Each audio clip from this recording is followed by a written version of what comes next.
A clutch is basically a friction material, sort of like a brake pad, that transfers the power between the motor and the transmission, which ultimately goes to the wheels. You have a flywheel on the end of the motor, at the end of the crankshaft, which is in the bell housing of the transmission, and you have a clutch disc that bolts up to the flywheel. Then you have your pressure plate that holds the disc in place. So now you have the flywheel that's bolted up to the motor that's constantly spinning. Then you have the pressure plate that bolts up to the flywheel that holds the disc in place. And the disc is splined.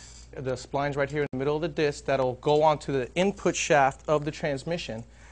So the clutch spins freely in the middle, and every time you let in and out of the clutch pedal, the pressure plate moves back and forth to engage the disc to the flywheel. Friction eventually will stop the disc from turning, and the pressure plate will transfer the power from the flywheel to the splined input shaft through the transmission, which ultimately hits the ground.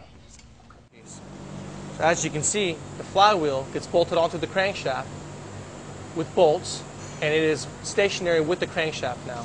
Take the clutch disc, and you stick the alignment tool through the center of the clutch disc and in through the center of the crankshaft.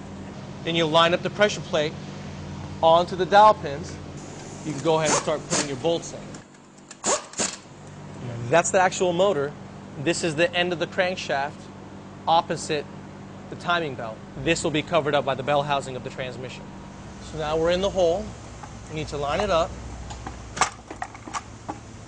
And there we go. And that's basically an install of a clutch.